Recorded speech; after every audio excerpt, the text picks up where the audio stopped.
In this video, we're going to be taking a look at 4.1, but first we're going to start with the introduction to the investigation and looking at variability in our variables. In this entire unit, we've been looking at variables, looking at how does your independent variable change according, or how does your dependent variable change according to your independent variable. Then we're defining a relationship. Do they have, so far we've talked about a linear relationship, and then we've talked about an inverse relationship. What do they look like graphically, numerically, meaning in the table, and then also algebraically, what does that look like as an equation? Okay, so in this particular investigation, we're looking at wingspans. So in this, we're looking at wingspans. On average, an NBA player's height is 6'7". That's kind of tall. So we're going to kind of look at this person who is known as Vitruvius. He, a long time ago, found out that there's a connection, there's a correlation between height and arm span. Right, so this first question we're trying to answer, do you think the relationship between arm span and height applies to the students in your class? And we're going to look at this data. I know this is not students in our class, but this is in a math class. We're going to look at that data. How would you display and analyze data collected to test a claim made by Vitruvius? Remember, he's the one that claimed your height and wingspan are very related. In fact, they should be the same, very close to the same. Okay, so on part A, you're going to go ahead and plot these height and arm span on a coordinate graph, and you're going to graph that, all of those points, and that's called a scatter plot.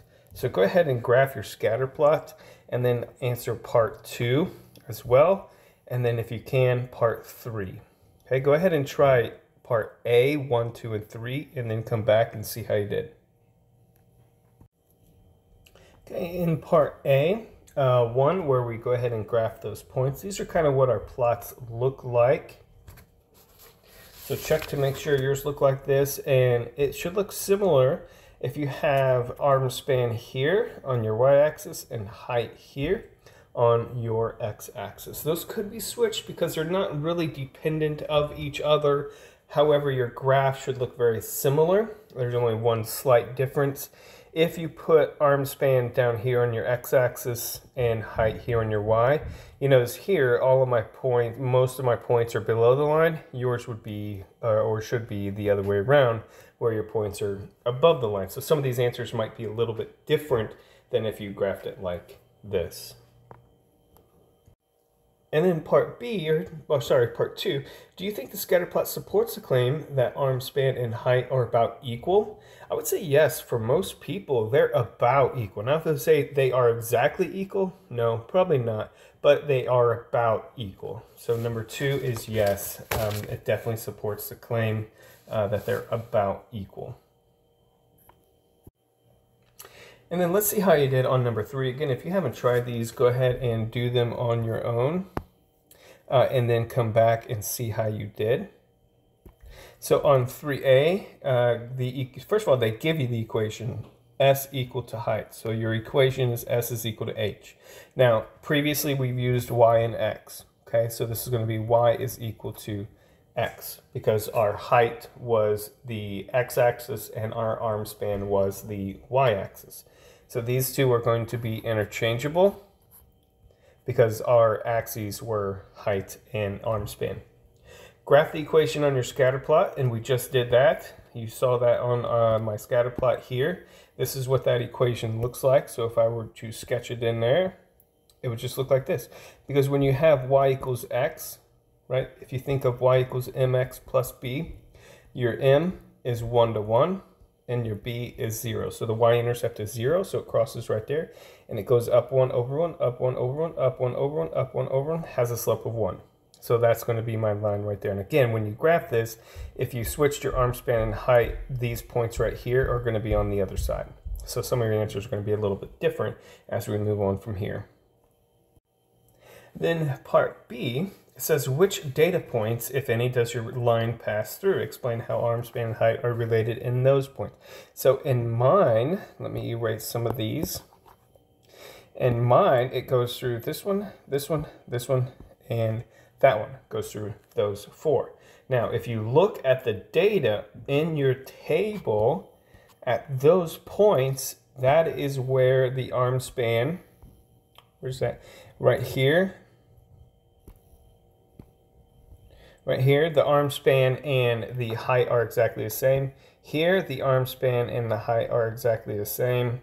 And then there were a couple more, I think one more, somewhere in there, right here. Okay, at those 4 points, that's where it's going to cross. Everybody should cross at those, not just mine, but everybody's, because those are where it's the same. That is where S is equal to H. The arm span is equal to the height at those points. And then on C, choose several data points that are not on your line. Explain how arm span and height are related in each of those cases. How do you describe the relationship shown on the graph? So then if we look at our graph again, so if we choose some of these, right here, this arm span was 66, sorry, his height was 66, and his arm span was, I'll figure it out, his 66 and his arm span was 62. So that means his arms are shorter than he is tall. So a little disproportional. But then you would have this person whose arm span is 58, and then, height was 58, arm span was 61. So there's a difference there as well. So his arms are longer than he is tall.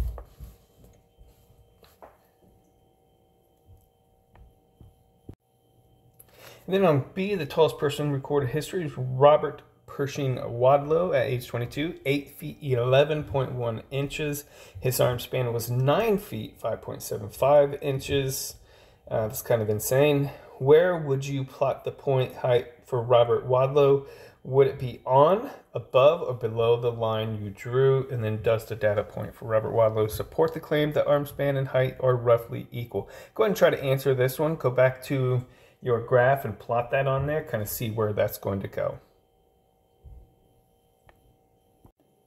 So for this guy, you're really going to have to extend your graph here, because if you look, he's 107 inches tall and his arm span is 113 3/4 inches. And so when we plot that, it's going to look something like this. And if we extend this line, his point would definitely be above our graph, because arm span was the y-axis and height was the x-axis. If you flipped it, it's going to be the other way around. But it's definitely going to be above the graph.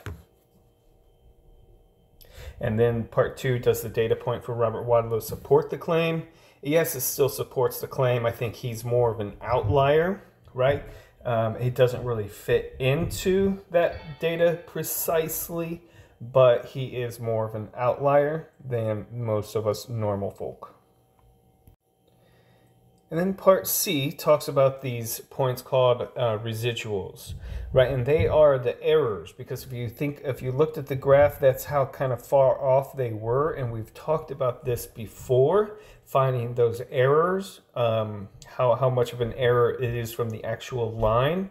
So that's what we're doing here. And the residuals are the difference between the actual data. So right here, the differences between the actual data and what the model predicts. All right, so what we're doing is we're finding these residuals in here by taking this minus 50. So 54 minus 56, that's where the -2 comes from. Go ahead and find the rest of these residuals. You don't have to copy the whole table, but go ahead and find the rest of these residuals and come back to the table to see how you did. Or come back to the video to see how you did. And then also try to answer part 2 once you're done there. All right, so go ahead and check your answers here. We have all of our residuals figured out through here. Pause the video if you need to, but check your answers.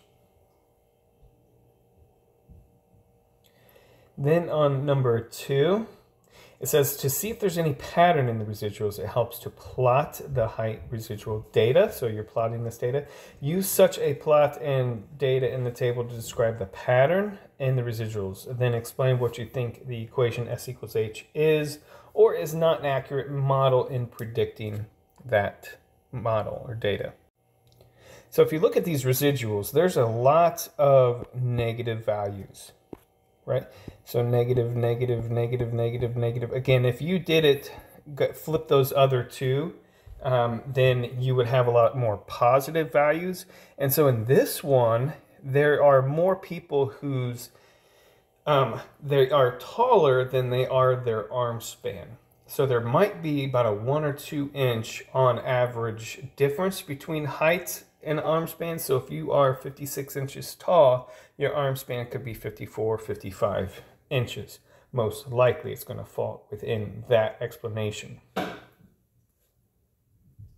And so the residuals, they're small, but there is a clear linear trend, right? From what that means is from left to right, these points are still increasing, right? They're not bending, they're not breaking like we saw in our inverse relationship. It's definitely going up left to right at a similar rate if you look at the big picture here. So the T-Rex grew 20 feet in height with an arm span of about 10 feet. That's right, T-Rex don't do push-ups. So 20 feet tall, 10 feet arm span. Do you think the T-Rex data points fit the pattern that we've been looking at? And if you plot the data point, would it be on, above, or below the line you drew in part A? So go ahead, or question A, part 3. Go ahead and answer that question and then come back once you're done. Answer those and we'll see how we did. Okay, so for T-Rex, his is going to be a little different. So his is half, right? So his arm span is half. So we can choose any point in here. Like for example, oh boy, 60. So if his height is 60, his arm span, nope, we have to go a little bit higher than that, wouldn't we? Even 35. But even if you look at that, he's going to be way on this side. Let me get a pencil. He's going to be way on this side because if his height is 60, like right here, his arm span is going to be all the way down here. So this would be, that continues on. That would be his point down here. Okay, because it's going to be half of whatever that is. So even if he was over here at 100, his arm span would be at 50. So right here would be a point for him on this side of the graph. All right, so he is definitely going to be below the graph. If your height is on the x-axis, your arm span is on the y. It's going to be above if you had flipped those at the beginning. And so no, the T-Rex doesn't follow our line. It's an outlier. It's outside of the regular data that we would consider. So this is it for 4.1, the Vitruvian Man.